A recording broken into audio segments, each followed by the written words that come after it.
When I first started my journey, I thought that low carb or almost no carb was just the way to go to get results. Honestly, in my mind, that's all I can do and I don't know, maybe y'all can relate to this, but when I first started getting into fitness, so I played rugby in college and I knew obviously focused on protein, worked out consistently. I've always worked out more consistently. It was just learning how to fuel my body to get the results that I wanted and also start to get more and more precise with it so that I could see better results. That was a big thing for me. But right after college, I can remember focusing on just trying to eat better. That's where I started to get into meal prep. I started getting to tracking macros. This was back in beginning of 2018, somewhere around in there. And I'll be honest, it was a struggle really getting used to it. And I started tracking in MyFitnessPal, which is, I would say, pretty popular for a lot of people. A lot of people will track inside of there. But I focused on taking in a lot of protein, 200 grams, and then also basically taking in no carbs. Then the result of that, I just had really low energy. I struggled to really just have good workouts, and I struggled to stay consistent with that diet to begin with because it just didn't make sense for my lifestyle with doing engineering and everything at the time. So it was very difficult. But here's also the thing that I learned about carbs. They're just an energy source. And the biggest thing, this is just also that I learned about carbs, fats, protein. It's not necessarily one macronutrient in of itself that makes you gain weight or lose weight. It's literally everything combined, because calories are just made up of protein, carbs, fats. If you want to toss in another macronutrient, alcohol, we won't talk about that. So when it comes to that, the thing that makes you gain weight is just taking in more of those calories. You're just taking in more than you're burning on a daily basis. Simple as that. It's just calories out. I've seen it online where people are like, oh, calories out. It really isn't that simple. Well, it really is that simple. That's just how the body works. And you can't argue that piece. Now, what you take in from a macronutrient standpoint, that will dictate how you look for sure. But I didn't understand that calories were just made up of protein, carbs, fats early on in my journey, and that carbs was just a fuel source. And it's really neither good nor bad.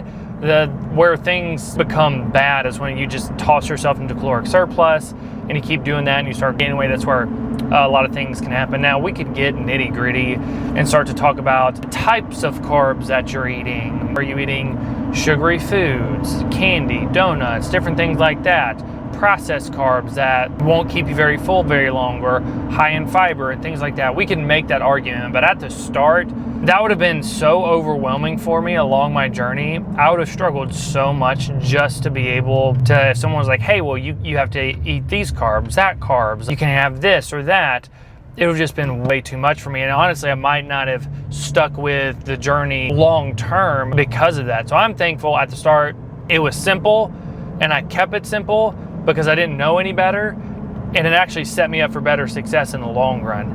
And that's something that I would say a lot of people do struggle with, is just you got to make it simple at the start. The simpler you can make it, the better, because it's already tough as it is. So why make things more complicated? I'm all about simple. That is the way to go. But with carbs, even get into a little bit more of the science behind it. So when you eat a carb, let's take a complex carbohydrate like a sweet potato. So your body's going to eventually break that down to glucose, which is sugar. So when someone says, oh, well, I'm not taking in any sugar and they're still eating potatoes, I'm like, well, technically your body's going to break that down to sugar. So I understand what people mean when they say they're not taking in sugar. They're just cutting out more of those highly processed carbohydrates and things like that. But your body is just going to break carbohydrates down to a glucose molecule, which is pretty much sugar for the most part. And that's what's going to fuel your body through workouts, everything like that. Your body will store it in your muscles and your liver, and that's called muscle glycogen. So it will just store that up. So then if you need fuel for later, it can pull from those reserves. The body can break it down. So when you work out, your body will actually do that. and just help push you through that workout and give you the energy that you need. So carbs are actually a really good thing. If you're working out with weights, then in my opinion, you should be consuming them because it's only going to help you from a performance standpoint inside the gym. So they're really not a bad thing. They're just demonized through with a lot of different diets that have been out there that aren't necessarily bad, like keto. I know a lot of people will really lean on keto and talk about it and everything like that. And look, keto is great, but at the same time, it's really hard to be sustainable with it because you're just not taking in a whole lot of food for the most part, from a carb standpoint at least.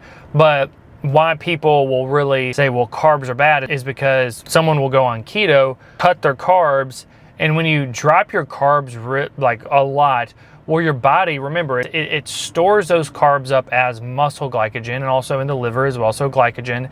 Well, your body is going to lose glycogen. So automatically, the number on the scale, it will drop. But it's not a drop in fat. It's just a drop in your carbohydrates. And that's where a lot of times people can get the idea that carbs are bad, that they make you gain weight, because then if someone comes off of keto and starts to eat carbs again, they'll see a spike in their weight, and then from there they're like, oh, well, when I was on keto, I was losing weight, then I got back off of it and I gained it all back. And it's like, well, it's not necessarily true. You could gain it all back, especially if you're not eating in a caloric deficit. Or let's take something else, intermittent fasting. I know a lot of people will bring up fasting, and honestly, it's a good thing. I'm actually a pretty big proponent of intermittent fasting because it can really help you out from it. I don't know, it's like you're not eating food as often throughout the day, so it actually sets you up to better put yourself in a caloric deficit, which is a really good thing. So when it comes to that, with intermittent fasting, essentially people do it differently. Sometimes you'll have a 16-hour fasting window and then an 8-hour eating window, which is really doable if you think about it. That's not that bad. So let's say you sleep 8 hours, and then let's say you wake up at 7, 8, 9, 10, 11, 12, 1, 2. You have your first meal at 2, and you can eat from 2, 3, 4, 5, 6, 7, 8, 9, 10. So not that bad. And most of the time people will go to bed before 10 unless they're a complete night owl. So intermittent fasting is a good thing, but a lot of times people will attribute intermittent fasting to losing the weight, when it's like, well, no, you just started eating less and you toss yourself into a caloric deficit. You were being more mindful. So yes, the scale is going to go down. So all these different diets and everything like that, they just put you into a caloric deficit in some type of way to help you lose weight. There's nothing special about them. All of them comes down to the same basic principle of you have to be in a caloric deficit to lose weight. If you want to maintain your weight, well, then basically the calories you take in and what you burn are exactly the same. And then you have to be in a surplus if you're wanting to gain weight. No really other way to shake it. And once I really understood this, it gave me so much more freedom. And that's why I'm still such a big proponent of just tracking macros, because some days, if it's a busy day, I'll take in more fats than I take in carbs. Some days I'll be higher in carbs than I am fats, but I focus on hitting my protein, my overall calories, and it just simplifies it so much. And you just got to find really what works for you and something that you can stick to long term, because you shouldn't just jump on something because you think it'll get you a quick fix, because that's something I've done in the past. If you're just doing something for a quick fix, automatically it's just already not good, because you don't have the mindset of, hey, I'm going to do this for a very long period of time. So that's just a lot of things that I've learned along my journey that I hope all of you can take, and you can just use it however you see fit. But that's the main thing that I wanted to share. If you do like the content, please like, comment, subscribe. That would mean the world to me if y'all do that. I know the videos are slowly starting to get more views and everything like that, which, look, I really appreciate it. The more I can just push this information out there to the people who need it, to the people who are on a journey, who want to lose weight, who are busy like myself, then the better off things will be. But I hope y'all have a great day.